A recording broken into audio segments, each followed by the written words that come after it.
काला साया। यूं तो बनारस घाट अपनी खूबसूरती के लिए बहुत प्रचलित है, पर घाट के किनारे कई राज लिए बैठे हैं। ये कहानी शुरू होती है बनारस के घाट के पास बने ममता निवास से, जहाँ प्रिया लाल जोड़े में ममता के घर उसकी बहू बनकर आती है। आओ आओ बहू, घर को अपने पैरों से पवित्र करो। ममता घर की दहलीज पार कर ही रही होती है कि अचानक एक बहुत गंदी सी बास पूरे घर में फैल जाती है।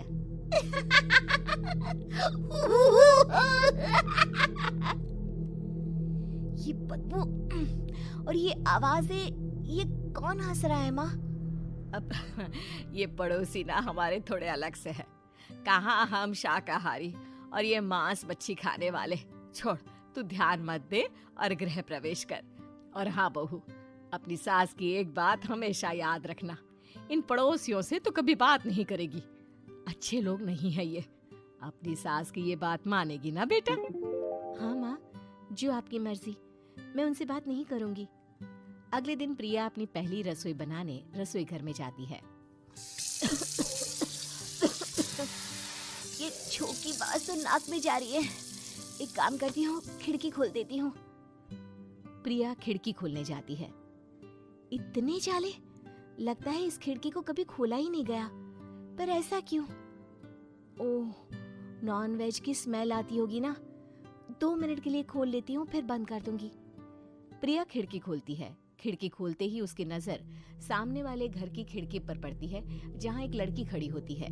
हाथों में मेहंदी, लाल रंग की साड़ी, बिल्कुल सजी धजी, मानो प्रिया की तरह ही वो भी नई नवेली बहू हो।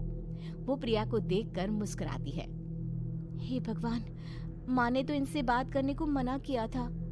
प्रिया फौरन ही खिड़की बंद कर देती है और तवे पर चढ़े रोटी की ओर देखने लगती है, पर वहाँ रोटी न होकर मछली पड़ी होती है। ये क्या? पहली ही रसोई में इतनी बड़ी गलती।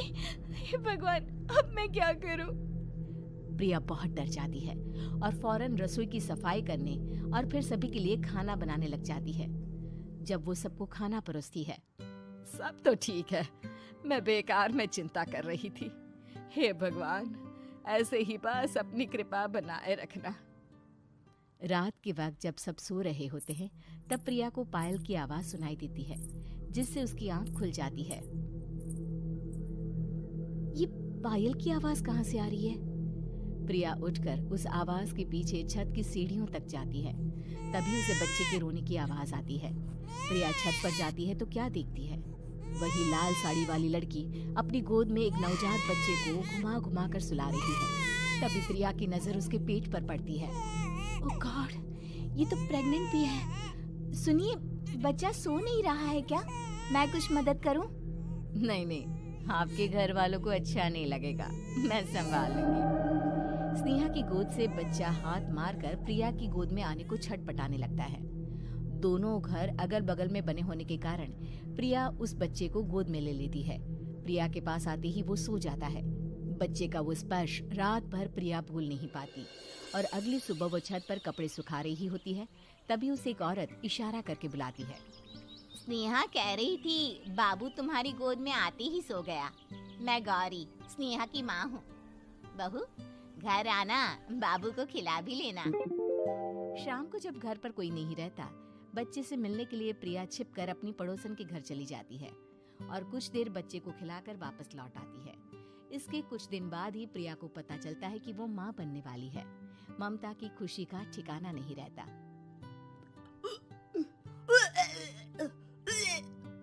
माँ जी, पता नहीं क्यों उल्टी आ रही है। प्रिया भागती हुई वॉशरूम में जाती है तो हरे और लाल रंग की उल्टी करती है।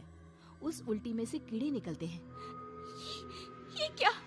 खून और ये कीड़े! माँ! माँ! प्रिया की आवाज सुनकर ममता दौड़ कर आती है, पर बेसिन में कुछ नहीं होता। प्रिया हक्की बक्की रह जाती है। ये सब क्या हो रहा है? प्रिया घबरा जाती है और अपने कमरे में जाकर सो जाती है। डर के कारण वो इतनी थक जाती है कि उसकी आंख लग जाती है। तब उसे ऐसा लगता है उसके पेट पर मानो कोई बैठा हुआ हो। कौन हो? प्रिया के पेट पर एक 5 महीने की बच्ची बैठी हुई थी, जो बुरी तरह जली हुई थी। माँ, तुम ही मुझे लाई ना अपने पेट में। मैं तुम्हारी माँ नहीं हूँ। कौन हो तुम? माँ, देखो मैं जल गई बुरी तरह से। 6 महीने पेट में रहने को भी मुझे नहीं मिला। सहला दो ना माँ। बचाओ, बचाओ, माँ। ममता दौड़कर कमरे में आती है। प्रिया की बातें सुनकर वो सब समझ जाती है। तू कहीं बगल वाले घर में तो नहीं जाकर आई ना बहू? मुझे माफ कर दो, मैं गई थी माँ। उस घर में सब मरे हुए हैं बहू। कई साल पहले स्नेहा उस घर में बहू बनकर आई थी। कुछ ही दिन में वो एक बच्चे को जन्म देने वाली थी। पूरा घर बच्चे के आने की खुशी में खोया था कि एक दिन अचानक उस घर में आग लग गई। सब बुरी तरह जलकर मर गए। गौरी आज भी दादी बनने का इंतजार कर रही है और इसीलिए स्नेहा ने अपना अजन्मा बच्चा तुम्हारी कोख में डाल दिया। ममता ये कह रही होती है कि पीछे से उसके पैरों को एक बच्चा पकड़ लेता है। दादी, दादी। माँ, स्नेहा की गोद में यही बच्चा था। ये बच्चा कौन है फिर? तेरी मौत है। तेरी भी दादी। जिस चीज का ममता को डर था वही हो गया। ममता निवास के ऊपर मौत ने चादर बिछा दी थी। प्रिया का पेट ऐसे बढ़ जाता है मानो 9 महीने का हो। 2 हाथ उसके पेट से बाहर निकलते हैं। बहू, संतोष को फोन कर, किसी पंडित जी को बुला बहू। प्रिया का पति भागता हुआ घर आता है। ये तो होना ही था माँ। तेरा पाप तेरे सामने आ गया तो तू सह नहीं पा रही है। स्नेहा घर में आग लगी नहीं थी, माँ ने लगाई थी प्रॉपर्टी की लालच में। और वो बच्चा मेरी पहली पत्नी का बच्चा है, मेरा बेटा, जो कि उस आग की चपेट का शिकार हो गया था। मैंने तुमसे ये सब माँ के कहने पर छुपाया था। मुझे माफ कर दो प्रिया। तुम अगर चाहो तो यहाँ से जा सकती हो।